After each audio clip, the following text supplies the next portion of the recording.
జనసేన సభ జరిగింది కదండి, ఏంటి అందులో మీకు హైలైట్గా అనిపించింది ఏంటి అన్న? తప్పుగా వర్మ గారి గురించి కామెంట్లపై మీ కామెంట్స్ ఏంటండి? వర్మ గారి కామెంట్ల కంటే నాగబాబు గారు మాట్లాడింది అయితే ఎవరికి అంత ఇష్టంగా లేదండి. అందరూ కూటమి ప్రభుత్వం అంతా బాగుండాలని అనుకుంటున్నాం. కానీ ఇప్పుడు ఎవరైనా సరే పవన్ కళ్యాణ్ గారు గెలిచారు అంటే అందరు ఓట్లతోనే గెలిచారు. అక్కడ తెలుగుదేశం వర్మ గారికి ఇన్ఛార్జ్ ఇచ్చారు. వర్మ గారు ఎంత కష్టపడ్డారో అందరికీ తెలిసిన విషయం. అలాంటి వాళ్ళు పెట్టేసేసి మా వల్ల గెలిచారని ఇప్పుడు వర్మ కూడా ఇప్పుడు నాకు తెలిసేది ఇప్పుడు అనలేదు. అప్పట్లో ఎప్పుడు అనలేదు. అందరికీ కృతజ్ఞతాపూర్వకంగా అందరూ ఓట్లు వేసినందుకు ధన్యవాదాలని చెప్పాలి. కానీ వాళ్ళు అనుకున్నట్లేదు కర్మ ఇది కొద్దిగా అట్లా పెట్టుకుంటే నాగబాబు మంచిదని నా పేరు తీసుకోలేదు కదా ఎక్కడని, అంటే ఇంకా అర్థమైపోతుంది కదా అక్కడ కన్ఫర్మ్ అంటారా? ఆయన పక్కా అర్థమైపోతుంది. ఎందుకని ఆయన అదేదో మనకు అర్థమైతే ఖచ్చితంగా అర్థమైపోతుంది. కనీసం కృతజ్ఞతాపూర్వకంగా కూడా అక్కడ ఇన్ఛార్జ్ కూడా వర్మ కృతజ్ఞతాపూర్వకంగా కూడా చెప్పకుండా అసలు తప్పు కదా. అంటే ఆయన అనుకోవడానికి కారణం వర్మ గారినే టార్గెట్ చేశారు అనుకోవడానికి కారణం ఇంటర్నల్గా ఇష్యూస్ ఉన్నాయంటారా వాళ్ళకి? ఇంటర్నల్గా ఇంకా నాకైతే అర్థమైపోయిందంటే నాకే కదా ప్రతి వాళ్ళకి తెలుసు అండి. ప్రతి వాళ్ళకి ఆ మాత్రం అర్థం చేసుకునే ఎవరు లేరు అక్కడ.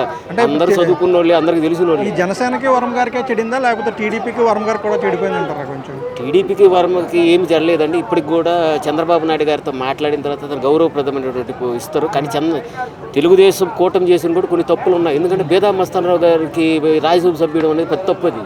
ఎందుకంటే మొన్నటిదాకా వైఎస్ఆర్సీపీలో ఉండి ఈ రోజు రాగానే ఇస్తే ప్రాణాలు త్యాగాలు చేసిన వాళ్ళని వదిలిపెట్టేసి ఈరోజు ఏదో డబ్బు ఉంది కదా అనేసి ఆయనకి ఇవ్వడం అనేది తెలుగుదేశం పార్టీలో సానుభూతి పడిగా నాకు కూడా అసహ్యంగా ఉంది. నాకు కూడా చాలా తప్పది. బేదా మస్తానరావు గారికి రాజ్యసభ సభ్యత్వం కూడా తప్పది. అంటే ఏ సమీకరణంతో చేశారంటారు బేదా మస్తానరావు? ఎందుకు ఏమైనా జరగని చంద్రబాబు నాయుడు గారు చేయడం అనేది తప్పు.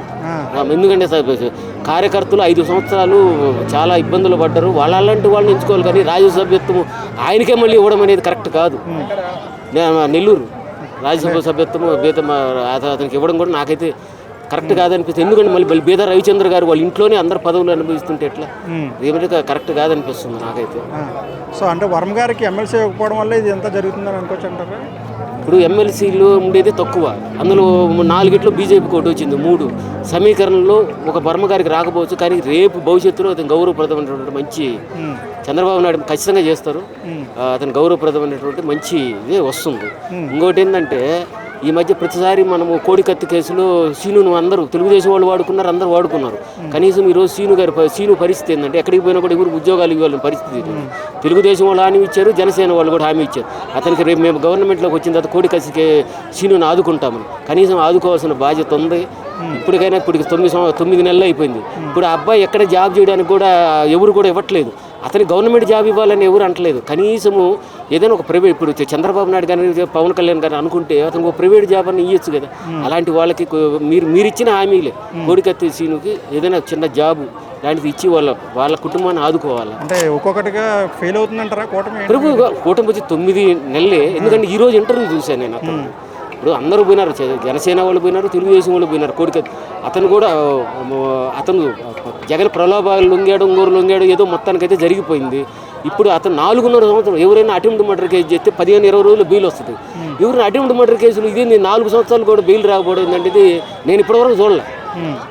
కనీసం జగన్ గారికి కూడా ఒక ఉంది కదా, కోర్టుకు వచ్చేసి చెప్పాల్సిన బాధ్యత కూడా ఉంది కదా. అట్లా 4.5 సంవత్సరం ఒక దళితుడిని జైల్లో ఉండేపెడితే కనీసం బాధ్యత లేకపోవడం కూడా చాలా తప్పు.